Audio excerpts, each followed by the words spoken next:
ladies and gentlemen, Drew Baye. Give it up. Thank you. Thank you. I'm just going to add to what Doug said, a little bit more nuts and bolts of how to take what he talked about and put it into practice in a workout. Most important aspects of that being the intensity and the volume and frequency of your training. How hard you should be training, how much you should do, and how often. Now, an analogy that I like to use with clients when I'm explaining this, and something that came from Arthur Jones, the guy who invented the Nautilus equipment, is training is a lot like getting a suntan.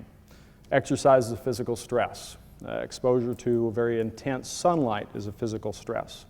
And any time that you're exposing yourself to a stress for the purpose of trying to get a particular response, you need to consider those three things: the intensity and the volume and the frequency of exposure to that stress. In the case of getting a suntan, if the sunlight is not intense enough, it's not going to stimulate anything in the way of the tan, you could lay out all day on a cloudy day and nothing's going to happen. However, if it is intense enough, up to a point it'll stimulate a tan, but beyond some point, rather than being a stimulus, it's going to start to cause damage. A similar thing exists with exercise. As Doug mentioned earlier, for exercise to be effective, it has to be very, very intense. You have to push yourself as hard as possible during the workout. But if you are training intensely enough for your workout to be effective, there is going to be a limit to how much your body can tolerate. And this limit is a lot less than what a lot of people have come to believe. Now, the third part, frequency, has to do with your body's ability to recover from and then produce the adaptation stimulated by the stress. Now, if you determine through trial and error that you could lay out for about 15 minutes on a clear day, very intense sunlight, and that was about as much as you could tolerate, after that you would burn. Well, you wouldn't do that and then get out of the sun and then go back out 5 minutes later and repeat the process. Because it's not just the volume or the duration of exposure to that stress in a single instance, but the total, the cumulative amount of stress over a period of time that has an effect on your body's ability to recover from and produce the adaptation. Same with the workout. You might do a workout like Doug had discussed, consisting of just a couple heavy multi-joint movements, stimulate the body, leave the gym, but you wouldn't go back an hour later and try and repeat the process. Well, actually shouldn't even go back a day later, or in some cases, a couple days later. The body requires a certain amount of time to completely recover from that before it produces an adaptive response. And if you go back into the gym, you work out again before you've allowed your body that much, enough time to do so, it would be the same as tanning, going inside, coming back out 5 minutes later and trying to repeat the process.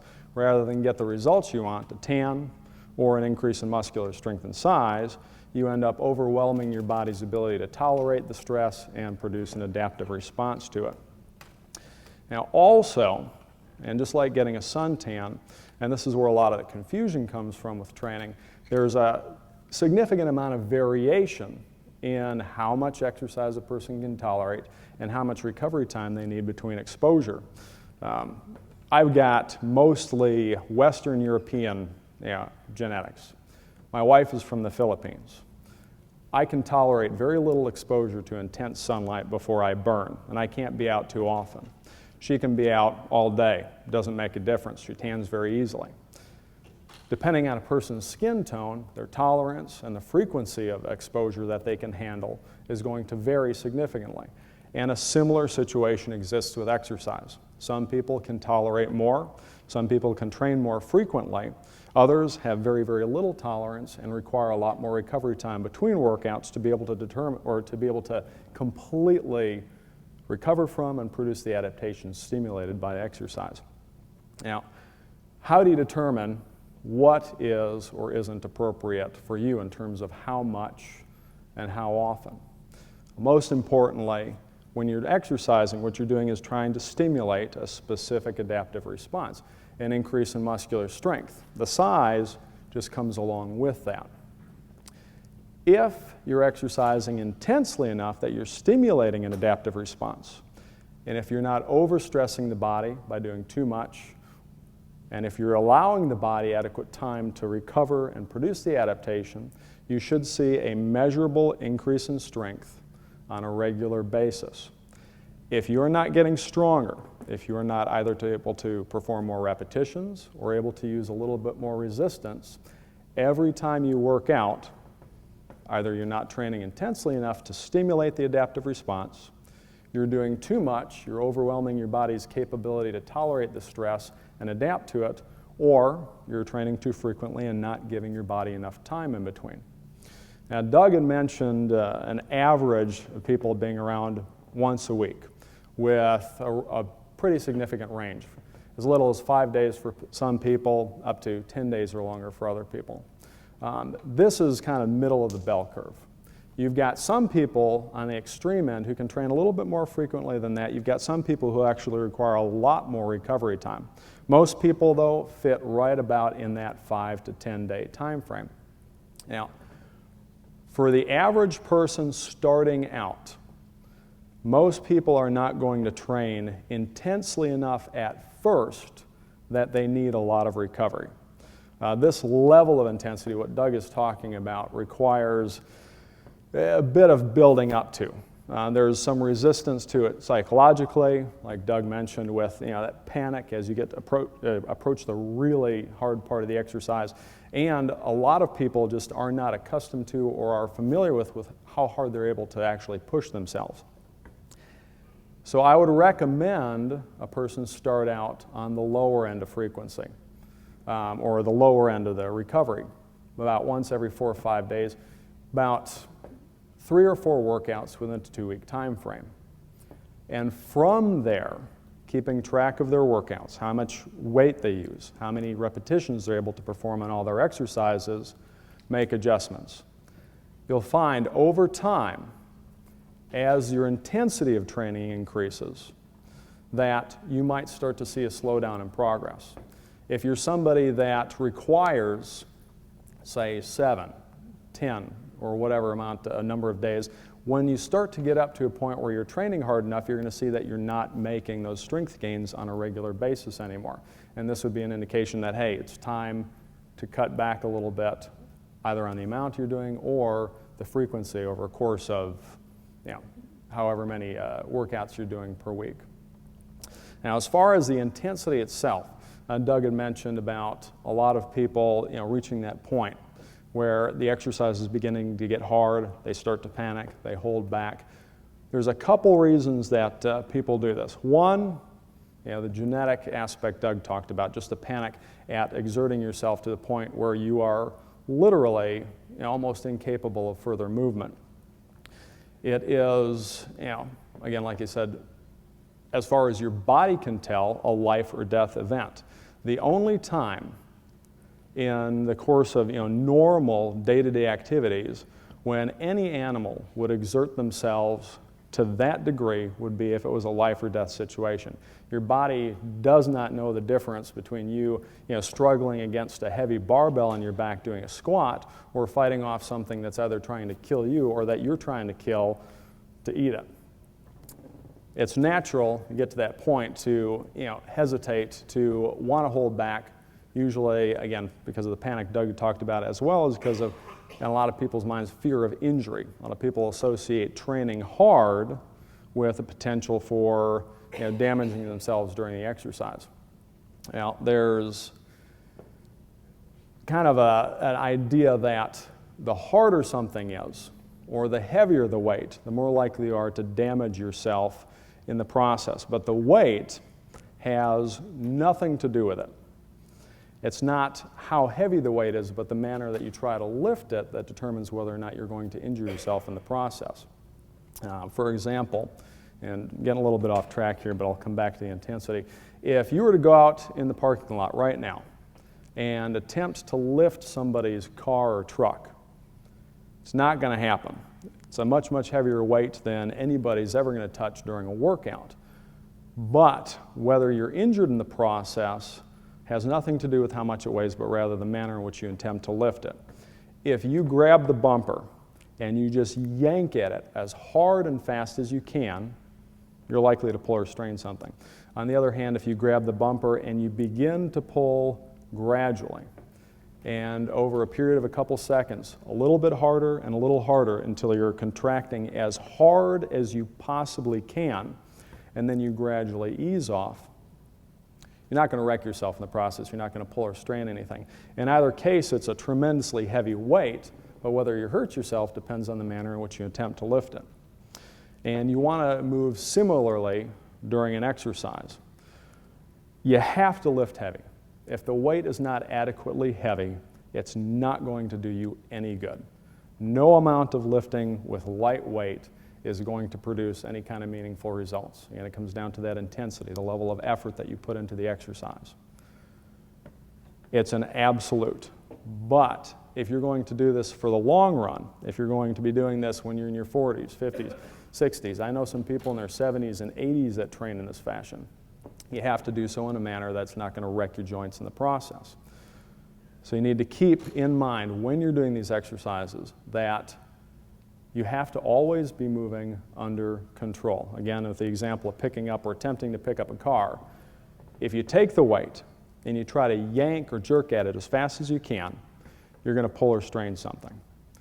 If, on the other hand, you attempt to lift it gradually, and as you approach the end of the lifting movement, you gradually sort of stop. You reverse direction, you bring it back down, you anticipate reaching the start, you slow down for that so that you're able to reverse direction smoothly. You'll be able to lift as heavy a weight as your muscles are capable of, but you're not going to pull, strain, wreck, or damage anything in the process. In a healthy person, your tendons, your ligaments, your other connective tissues, everything will be able to more than adequately handle the heaviest weight that your muscles are capable of contracting against, and as long as you're moving in a strict and controlled fashion. The other thing that tends to stop people from pushing as hard or pulling as hard as they possibly can during exercise is physical pain or fear of physical pain. For most people, the exercise stops when it starts to become uncomfortable.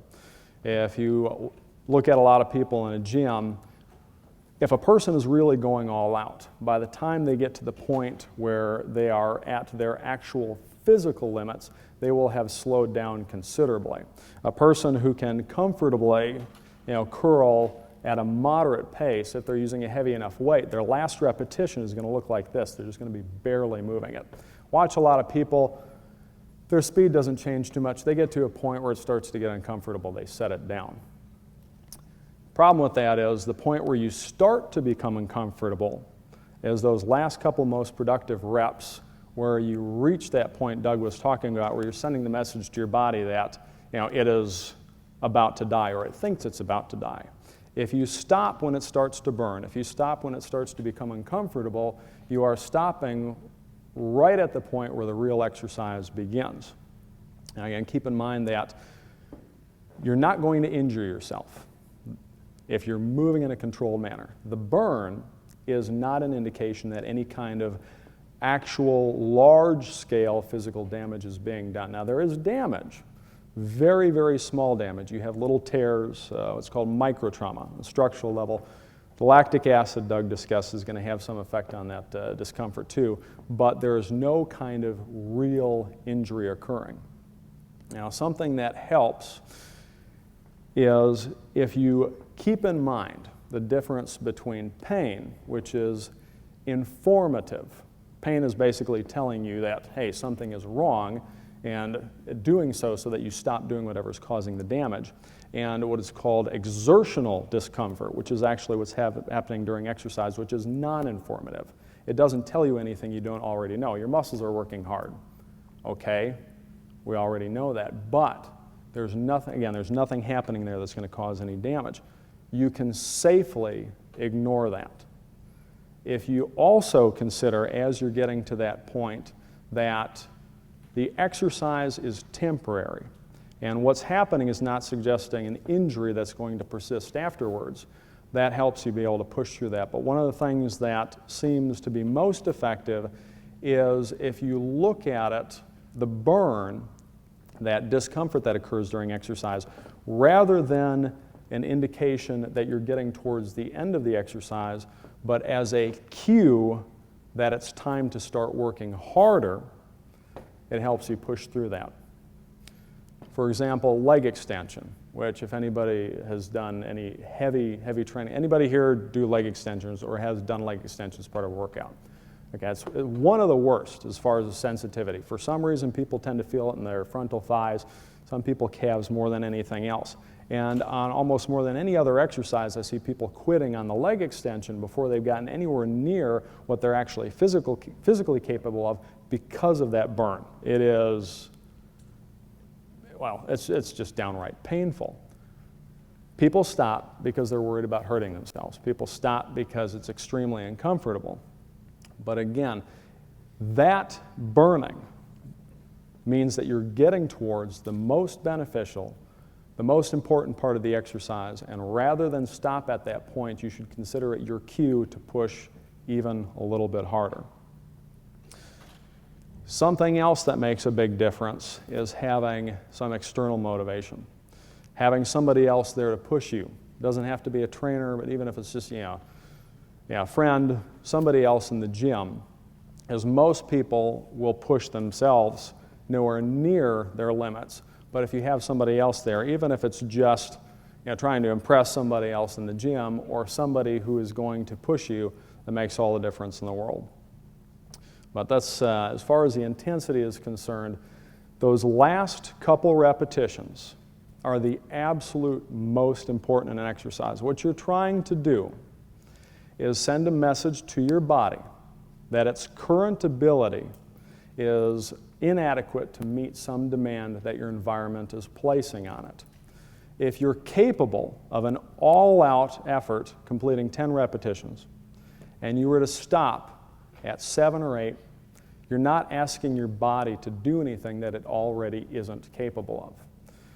It's less likely to expend any resources to produce an increase in muscle mass, or any other metabolic adaptation, which can be expensive. You have to give it a good reason to do so. It's only when you attempt that 10th repetition, and even when you get to a point where it's no longer possible to continue, you keep contracting against it, that you're really telling your body, hey, we need to be stronger. We need to be better capable of tolerating this so that the next time we encounter it, we're able to successfully complete, whatever it is. If it's, in the case of an exercise, the exercise, or as far as your body knows, again, you could be fighting a bear or a tiger or something. Now, as far as the amount of exercise, we're balancing it against the intensity of exercise. You have to train hard for the exercise to be effective, but again, doing so is going to limit the amount of exercise that you can do. Now, most people think you got to do dozens of sets of bunches of different exercises for all the different muscle groups. If you read muscle magazines, most bodybuilding or fitness books, they'll have routines that'll typically involve 3 to 4 sets of anywhere from 3 to sometimes 5 or 6 exercises per muscle group. Anybody who's capable of completing a routine like that is not working anywhere near as hard as necessary to get the maximal benefit from the exercise. In fact, if a person is training as hard as I'm talking about, pushing to your absolute limit, and then at that point continuing to attempt to push for a couple seconds, you're not going to be able to tolerate a very large amount of exercise at all. And like Doug mentioned, his workouts last around 8 to 12 minutes. Mine, a little bit longer. Not because I spend more time doing the exercise, but because where I'm working out, I'm using barbells, so there's time in between that I have to switch out the plates. But where I'm using machines where I can just pull and switch a pin, my workouts would probably be pretty similar to Doug's in length.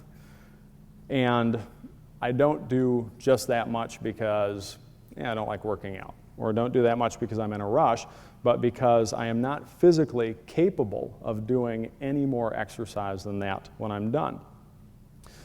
Now, if you look at the major muscle groups in the body, the hips and thighs, chest, upper back, biceps, shoulders, delts, and whatnot, It does not actually require a lot of different movements to involve all those muscles. If you were to perform a push and a pull and a multi-joint hip and thigh movement, you would have pretty much hit almost every single muscle in the body. Adding a push and a pull in another direction, for example, doing a vertical or a horizontal push and pull and a vertical push and pull, just kind of rounds things out a little bit better, but it doesn't take a lot of exercise. For example, if you look at biceps, upper back, back of the shoulders, it's not necessary to go and do a rowing movement or a pullover for your upper back, and then add a bent over fly for your rear delts and a shrug for your traps, and then a dozen different types of curls for your biceps and brachialis and brachioradialis and whatnot. If you do a row, every single one of those muscles is involved. And if you're doing it hard enough, all of those are going to be involved to enough of a degree that you're going to stimulate about as much improvement as you possibly can. By trying to do a lot of different exercises,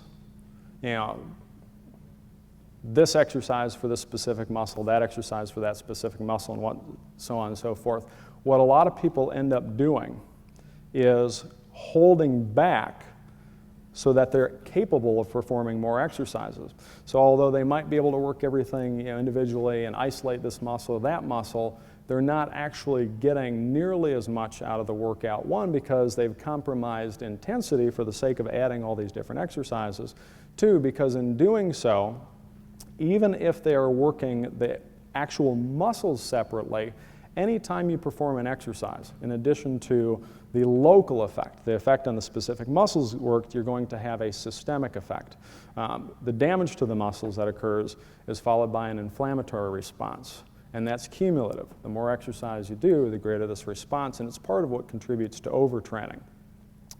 Eventually, you get to a point where if you've done enough of this and you've done it too much within a particular time frame, you start to have flu-like symptoms. Basically, this inflammatory response is affecting your nervous system in a way that's trying to make you slow down and back off. So you don't need to do a bunch of different muscles for all the different muscle groups, or exercises for all the different muscle groups. If we take chin-up, for example.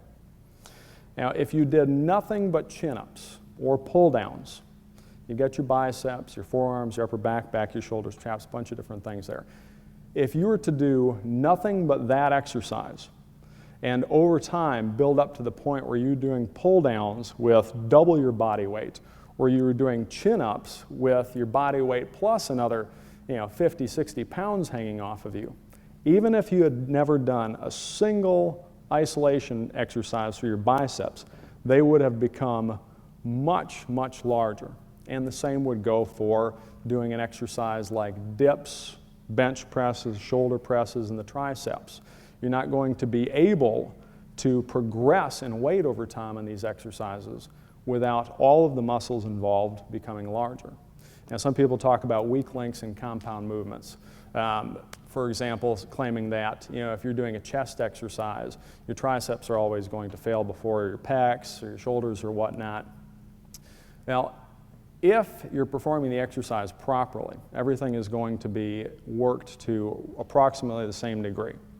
The only time that you're going to see disproportionate involvement to those muscles is if you are specifically changing the way you're performing the exercise to change the leverages involved. I'm not going to get into that a whole lot because I know that Bill's going to talk more about the biomechanics tomorrow.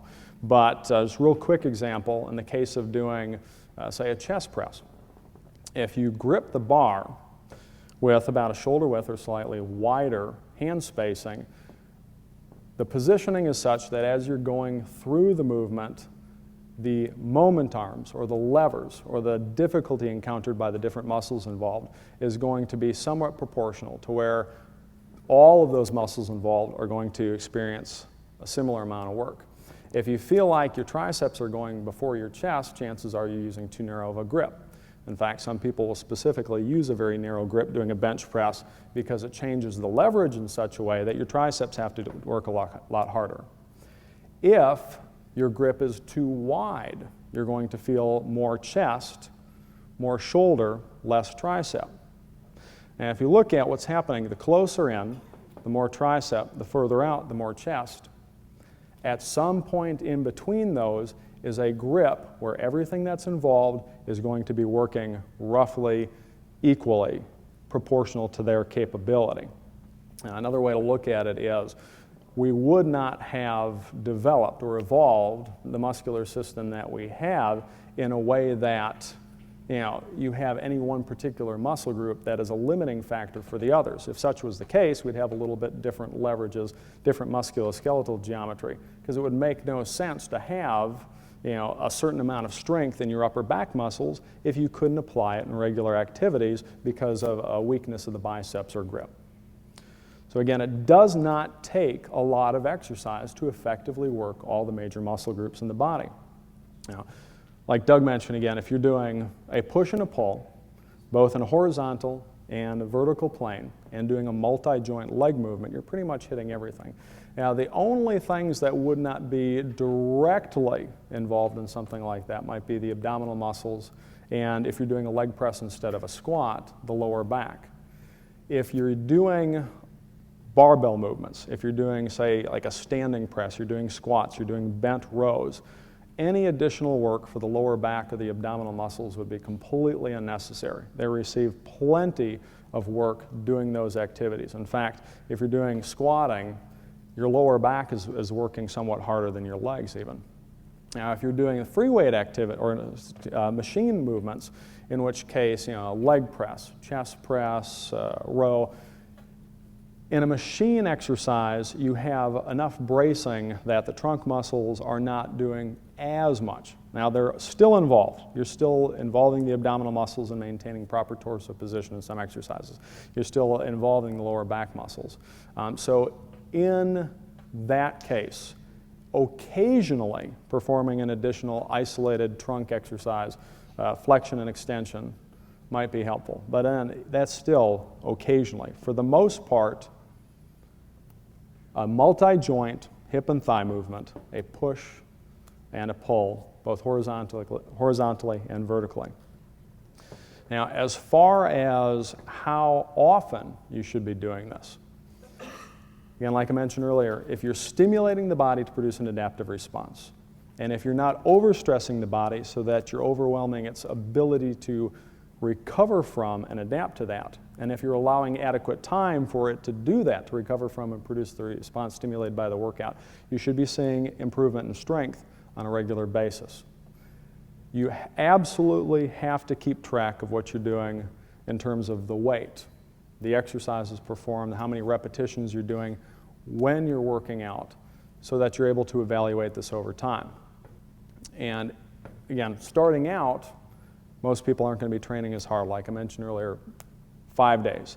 As your training becomes harder, if you're somebody that needs that additional time, you'll find that you're not making the gains on as frequent a basis. When that happens, and only if there's nothing else that might be an issue, then you start adding additional rest days in between workouts. The diet's going to be an important thing. I'm not going to go into that, but if you're having difficulty as far as your progress, if you're not seeing the strength gains on a workout-to-workout basis, before you start stretching things out too much, look at other things. Is your diet in order? Are you getting adequate rest? Do you have additional work or other physical activities that are causing stress that's going to interfere with recovery? If none of that is the case, if everything else is the same as it has been, but you start to slow down in progress, add that additional day in between. And don't be afraid to go out to, as long as 10 days, 2 weeks, even longer in some cases. A lot of people have the idea that if they're not constantly in the gym or if they're not working out on a very regular basis, that they're going to lose strength. I've had people who have gone away for as long as 6 to 8 weeks come back and beat all of their previous reps on their last workout. Usually if a person's gone for an extended period of time, I have them do the same weights that they would have for the workout when they come back as if they had come back to work out again just after a couple days. In almost every single case, they're significantly stronger. So after the body produces that adaptation, it takes a while before you're actually going to start to lose it. And some people, because of the genetic differences I mentioned, might actually require several weeks in between.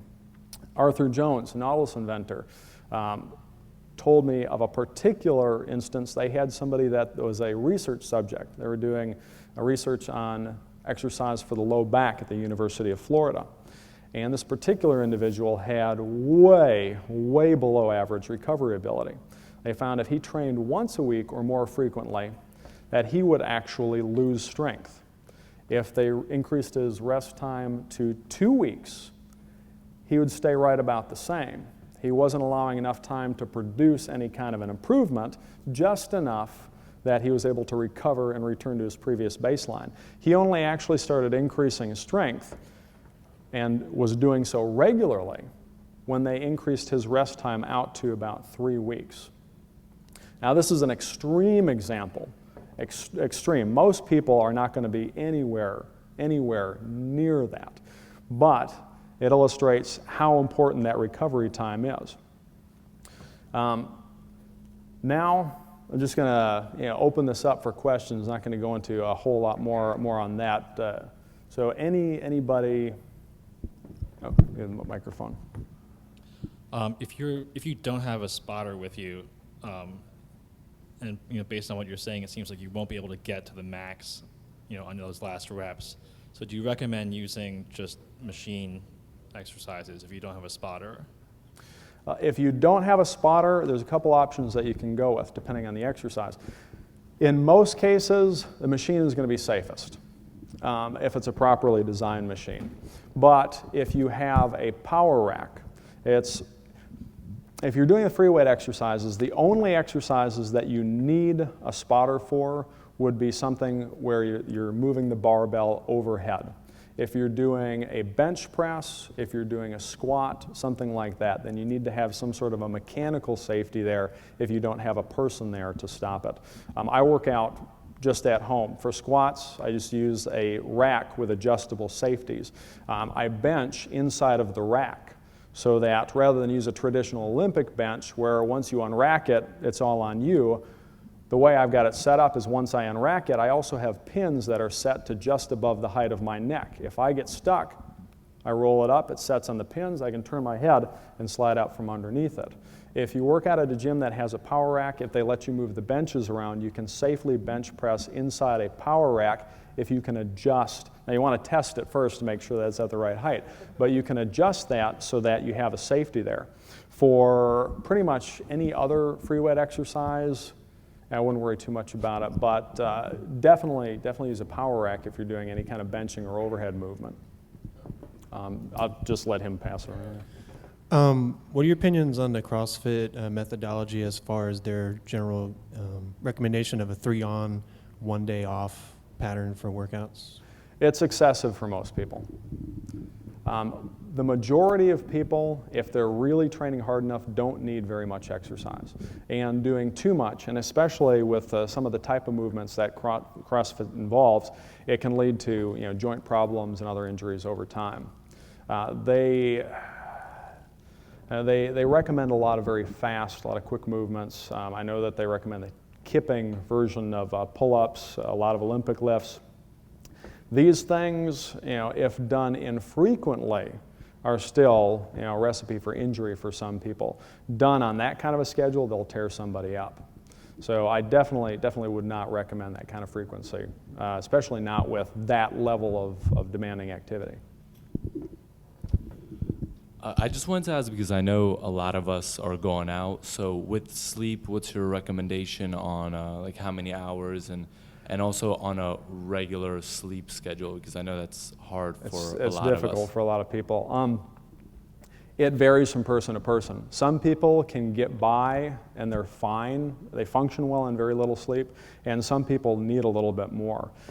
What I would recommend is on a weekend or sometime when you don't have to be up, if you know that you're not already somewhat sleep deprived, go to sleep, a little bit after it starts getting dark, 9, 10, see when you wake up naturally. And try that a couple times and average it out.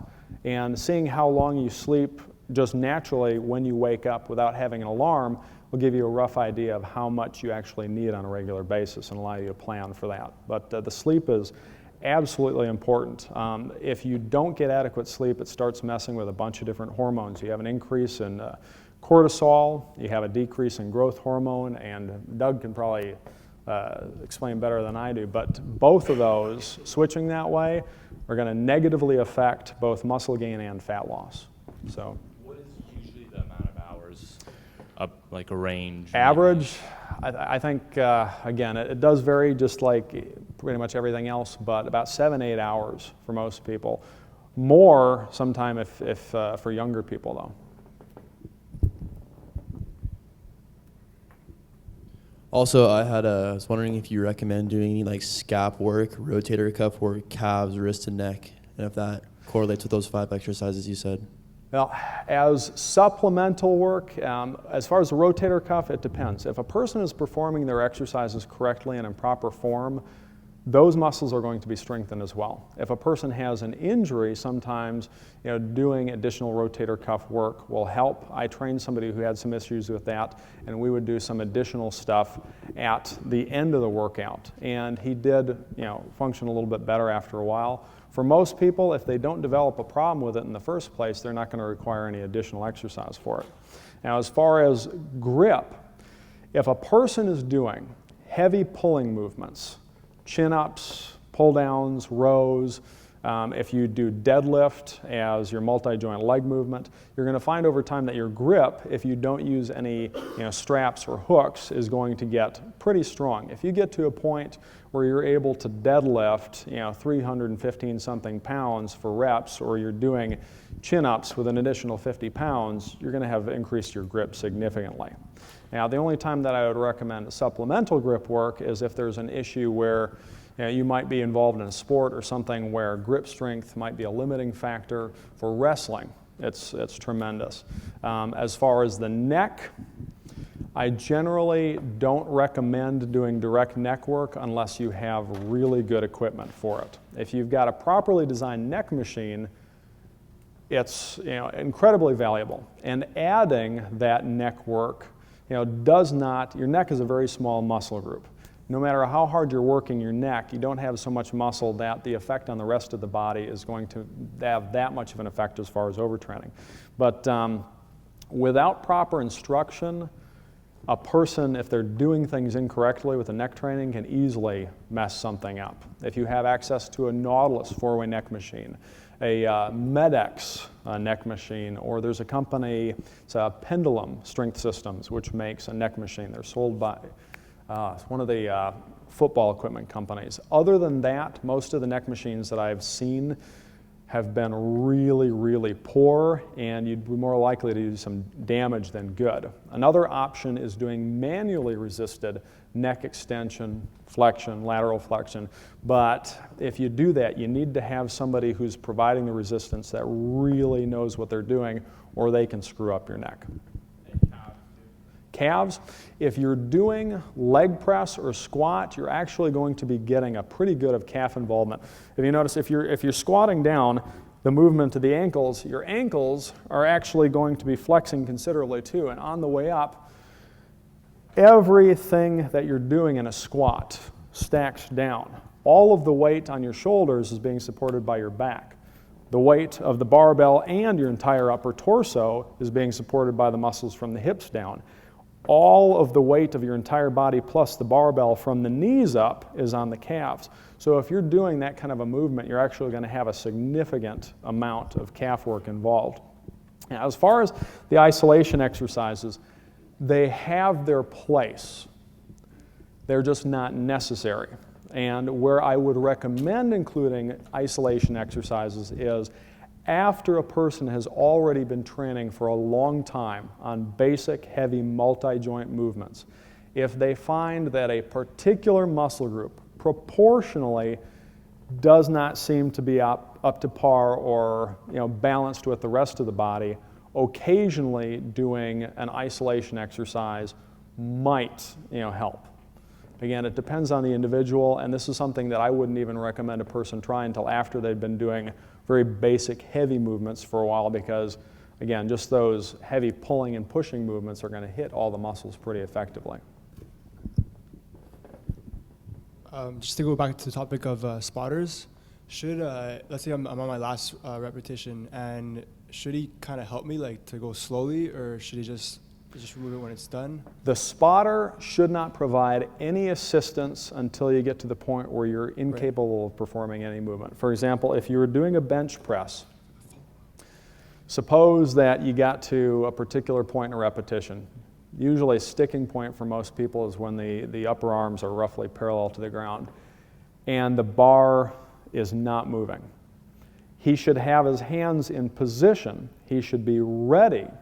In fact, the spotter should be in a position at any time to where they're able to assist. They should constantly be in position to assist, but he shouldn't actually begin to assist until you tell them to, and that point should be when you're absolutely positive there is no way, if your life depended on it, that you could get another repetition. If they start to help you before then, what tends to happen is people start to back off a little bit saying, okay, now I've got some help, and not push as hard. If you go to the point where you absolutely, positively cannot move it any further and you continue to push and it's not going, then have them help. But they should provide only just barely enough assistance for you to be able to re-rack the bar at that point. Okay, and if I'm alone, like, how many seconds should I stay, like, in that stuck position?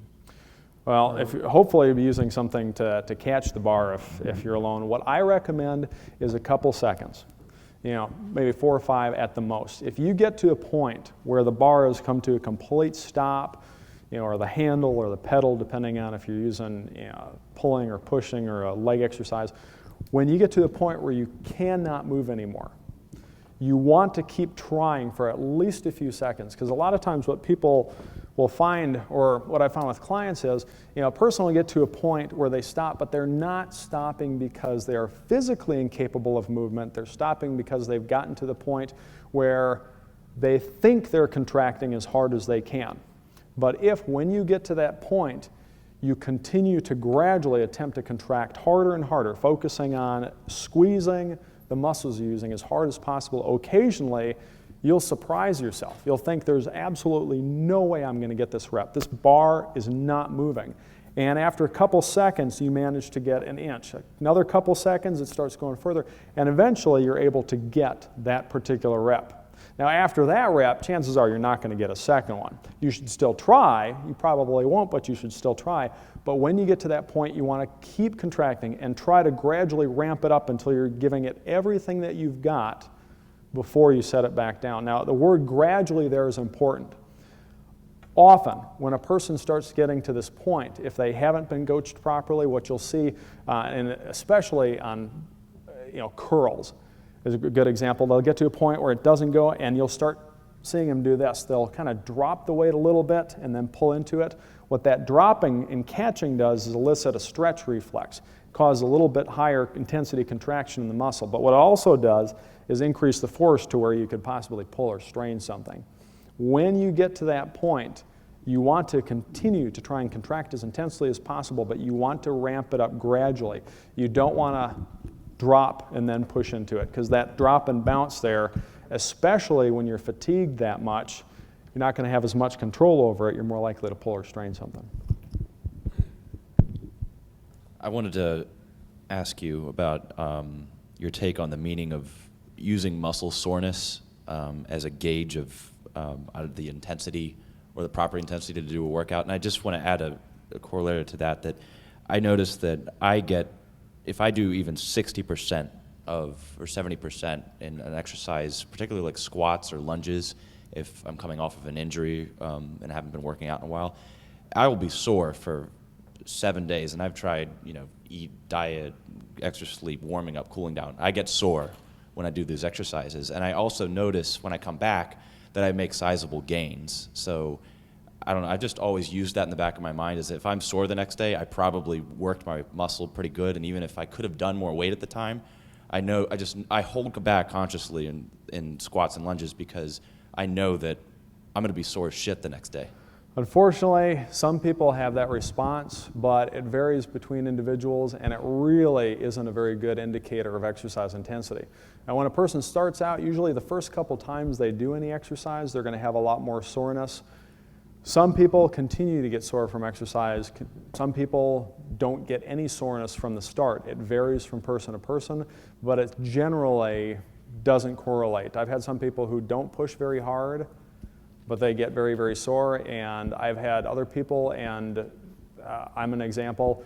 It doesn't matter what I do the next day. I might feel a little fatigued, but the soreness is just not there. Just some people are more sensitive to it than others. Some people are going to notice it for a little bit longer than others. But the best gauge if you're training hard enough is if you're making regular progress on a workout-to-workout basis. If you're getting stronger, you're training hard enough to stimulate that response. When you say workout like once every 5 or 7 days or whatever it comes out to for you, do you recommend doing all 4 or 5 of the major exercises just in a row that day, and then that's your workout for the day? Yeah, for most people, that works best. Now, and then this reminds me of something else, is the topic of doing a full body versus splitting up the exercise and workout.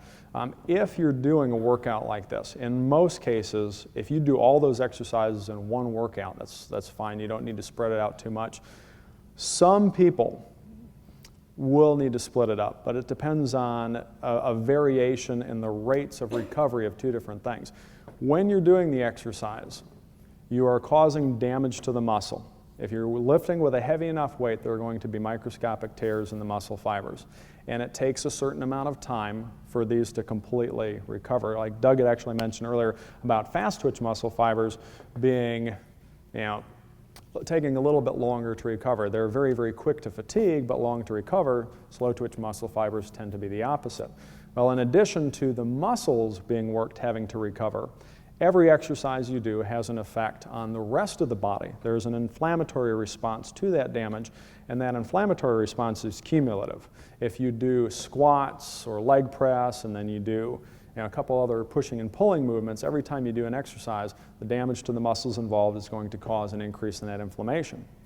Now, in some people, the recovery of both the individual muscles and total recovery of the body from that inflammatory response might track roughly evenly to where after about 4 or 5 days, they're completely recovered both sides.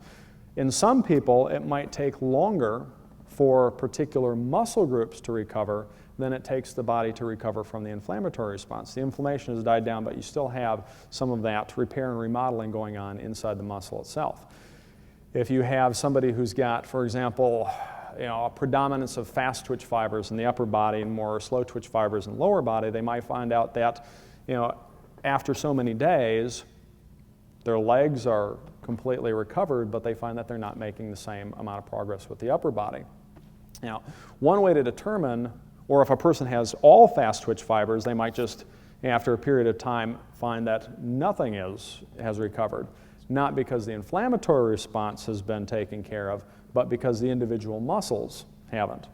Now, one way to determine whether or not you need to split things up or not is to try cutting the workout in half, staying at the same frequency. For example, if, let's say that your muscles, individual muscles, are taking longer to recover than the body's recovering from the inflammatory response. If you cut the workout in half, the inflammatory response is going to be less because you won't have as much cumulative inflammation as many exercises. So that should recover more quickly. If after a certain number of days you're still not stronger, well, then you know that it's not that your body is requiring as much time for the inflammatory response, but it's at the individual muscles. And if after a certain amount of time you are stronger, then you know that maybe it was just the inflammatory response that was the problem. It'd probably be easier if I diagrammed this, but basically, for the most part, doing the full body, you're not going to overstress yourself if the overall routine is brief. But if you find that particular body parts are not progressing while others are, then you can try cutting the routine in half and seeing if they respond to that. And again, it sounds like very little exercise, but you don't want to, it's better to get a little bit more recovery or better to do a little bit less exercise than your body can tolerate than to do too much, too often, in which case, rather than having a little bit slower progress, you'll shortcut it completely. Could you talk a little bit about breathing and set? About what? Breathing technique? Breathing. Actually, the best breathing technique is none. Most people try to set a pattern to the breathing, exhaling while lifting, inhaling while lowering, but it's best to just breathe as relaxed, as naturally as possible during the exercise. If you start to time your breathing with the movement, it tends to cause people to perform what's called a Valsalva's maneuver, or to attempt to exhale. They're tightening up but closing their glottis, so it increases the pressure in the thorax and abdomen. And that pressure can cause an increase in blood pressure that in some people can lead to what's called an exercise-induced headache. 2-3 times as bad as a migraine. They can last from a couple days to a couple of weeks, so you definitely don't want to get one of those. Also, if you're moving at a controlled pace, suppose, just for the sake of example, taking about 3 to 4 seconds in both directions doing a chest press or a pulling movement. If you're training hard enough, it's going to actually be difficult to slow your breathing down to the point where you're keeping track with that. If you're really, really pushing your muscles, the cardiovascular system is going to be working extremely hard to keep up with that demand, and you're going to end up breathing pretty heavily. So the best thing is just breathe as relaxed, as naturally as possible. Better to breathe through the mouth so that you're able to get in and out as much air as you can. And some people find it actually helps if they almost try to over-breathe. I have a question. I heard you talking about direct work earlier, I think, to the calves. I was been in and out of the room. Do you have any comments on direct work to the lower back, like with machines, if you have access to them, or like Doug showed in a video, I'm pretty sure you saw it maybe 2 months ago, where he was able to do lower back work directly, pretty close, without machines. You know what I'm talking about? Yeah. Or the video? I haven't seen it, but okay. It depends on the equipment. If you're doing a barbell squat, or even if you're doing barbell rows, you're going to get a good amount of back work there. If you work up to where you're lifting a very, very heavy weight in either squats or doing a barbell row, you're going to get about as much back work as you need from that. If you are using a leg press, it's more effective for the legs because, like Doug mentioned earlier with the skill aspect of things, the more you can focus on the muscles that are working and the less on the skill of performing the exercise, the more you're going to get out of it. With a leg press in particular, as opposed to a squat, the resistance is directly applied through the hips. Either you're pushing a seat back or you're pushing a pedal away from the seat. The low back is not an issue. Balancing a weight isn't an issue. You can focus entirely on the pushing movement with the legs. If you've got a good leg press, it's actually a better option than a squat as far as hip and thigh development. And I believe Bill is going to talk a bit more about the specifics of that tomorrow, so I won't go too much into mechanics of the squat and leg press. But if you're doing the leg press, and if you're doing a machine row where your chest is supported and you don't need the low back muscles, then an isolated back movement might be beneficial if it's really an isolated back movement. And the reason I say that is because a lot of machines that are labeled low back machines are not back machines so much as hip extension machines. If you have access to a Nautilus low back machine, access to a MedX low back machine, both of those are excellent. Otherwise, you're working your glutes and hamstrings more than the low back in those other exercises. Now, if you're doing a pull down exercise, and if you're doing it correctly to where you're leaning back slightly, your low back is going to be involved in that too. So even if you're using machines, it's really actually very difficult to do any exercise without the trunk muscles being involved. The idea that there's actually any such thing as isolation in exercise is somewhat incorrect. There's no such thing as a pure isolation exercise. Anytime you're doing an exercise, you have two things that you're doing. You're producing the desired exercise movement, and your body is working to prevent all of the undesired movements that would either take you out of proper positioning or alignment. For example, if you're doing a barbell curl, the entire time you're doing the curl, you're focusing on your biceps. Everybody would say that a curl is a bicep movement, but if your glutes, your hamstrings were not contracting, your calves and your low back, your entire body would just flop forward. To be able to perform a barbell curl, you have to work every muscle from the back of your heel up to the back of your neck to maintain proper position.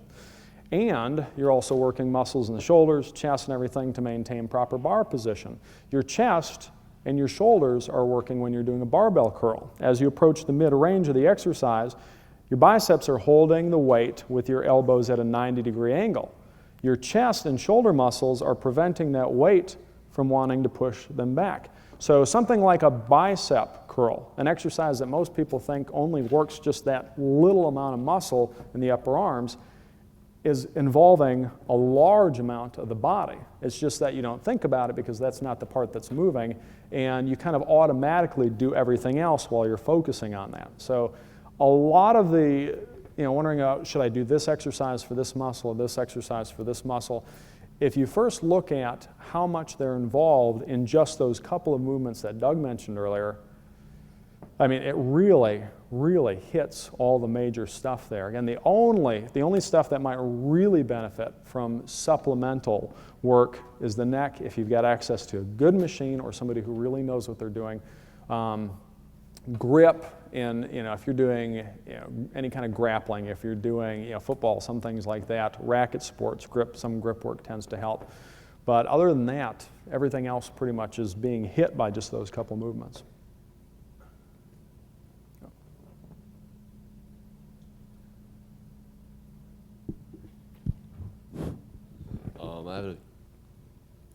Is this loud? I can hear you a little bit. Okay. I have a few questions. I'm actually training for like competition powerlifting, and a lot of people I know who have actually gotten really good, like state records and state champions. They train like at a minimum of 5 days a week, but they separate their workouts to like upper body or lower body and things like that. I'm wondering, like, do you have any differences or advice on powerlifting, because it's not a lot of reps. You're just trying to get your 1 rep maximum a lot higher. With a powerlifting, there's additionally the specific skill of performing the exercises that you're being tested on. There is actually a guy, his name is Doug Holland, who does same type of training that Doug does in his studio, same type of training I use with my clients. He's out of Shreveport, Louisiana. He's, I think, in his either earlier or mid-50s now. He is a regional powerlifting champion and does this exact same type of training. He pretty much, as far as the big lifts, he'll do a workout like this once a week, and then once a week he'll do one workout where he focuses on one of those big lifts, but not very much. The main thing, if you're doing a sport like, again, powerlifting, or if you're doing Olympic lifting, is that you have to look at the specific practice of the movements as a workout in itself as well as a practice session. You wouldn't need to do a lot of volume from an exercise standpoint, but you would have to make sure that you practice those specific movements on a regular basis. If you were to do, all bench in one workout, you might take a workout, again, that's for powerlifting competition specifically, where you just focused on doing heavy triples or doubles, very occasionally singles, but that would be a workout in itself, bench. You do a regular workout. Later on, you do a workout just focused on the deadlift. Again, with a relationship between intensity and volume, when you're doing very, very heavy work and very, very low reps like that, just doing that one exercise for a couple very low rep sets, that could be a workout in itself if you're really, really pushing. And also I should mention, a lot of people, when they think of volume, they think of in terms of sets and reps and everything, but it actually comes down to the total volume of physical work performed. For example, if you did a set of 12 repetitions, or if you did 2 sets of 6 repetitions, 4 sets of 3 repetitions, 3 sets of 4 repetitions, or whatever, you're doing roughly the same amount of physical work. So doing a powerlifting workout, you could take the bench and you could do a bunch of sets of doubles or triples, and that would still be okay. Even though you're doing a bunch of sets, the total volume of work is low. And even if you were to combine the benching with squat, although I wouldn't do bench and squat and deadlift in the same workout.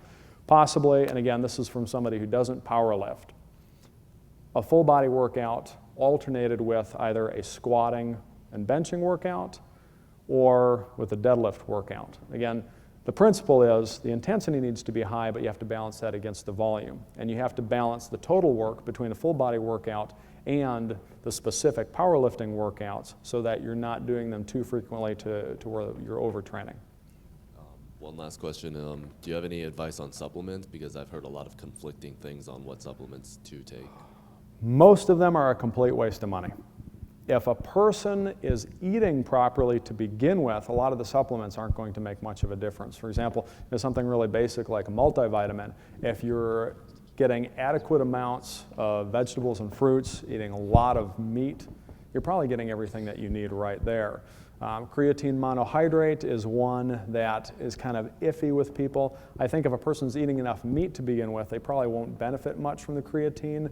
That's also one that, depending on the person, some people get some gastrointestinal distress from it. So that's one that you have to be careful with. Fish oil is probably one of the only things that I really would recommend that people take. Other than that, I'm not a big fan of supplements. I think most of them are overhyped, overpriced, and really don't make nearly as much of a difference as just eating and training properly well.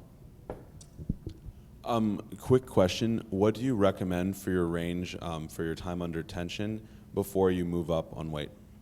Varies completely between individuals. And rather than focus specifically on the time or the repetitions, what I would do is have a person try to shoot for as much as they can with a weight that is maybe 75 to 80% of what they can lift once.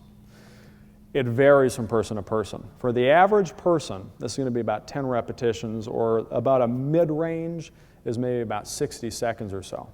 Some people are going to do better with less. Some people are going to do better with more. If a person has more fast twitch fiber, if a person is physically capable of pushing a little harder, they might need to cut the times shorter.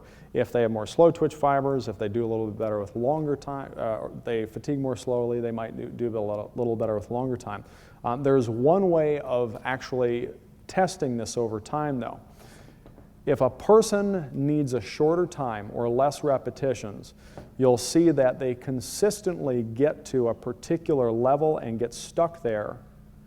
But if you increase the weight, even if they haven't hit their target, they're able to do more. For example, if you start somebody with 10 repetitions, but they really are put together in such a way that they would do better with something like in a 7 or 8 range, you'll find they typically get stuck at 7 or 8, but anytime you add weight, they can keep hitting that number. On the other hand, you have some people who do better with higher repetitions. And in that case, what you'll find is if they get to 10 and you increase the weight, they drop way down. Whereas if you get up to 12, 13, 14, or whatever is appropriate for them, when you add weight, they'll still stay in the same range. So somebody who would benefit from a shorter time under load or a shorter repetition range will typically get stuck at a particular number, but still be able to hit that consistently with small weight increases. Somebody who would do better with longer time or with a higher repetition count will typically have a significant drop in reps if you go up at a lower repetition, but if you wait till they get to higher repetitions, they're able to stay in that range with moderate increases. For most people, when you're ready to go up in weight, it's best to go up in a little bit smaller increments. Rough guideline would be about 5% or 5 pounds, whichever is less. Now, even when a person's starting out, they might be capable of going up faster than that, but beginning, it's better to be a little bit more conservative because it's going to help you establish correct form as you gradually build up the intensity. For somebody who's been training for a while, it's unrealistic to go up more than 5% at a time, and even that for some people might be a little bit of a stretch. Oh, that's the time?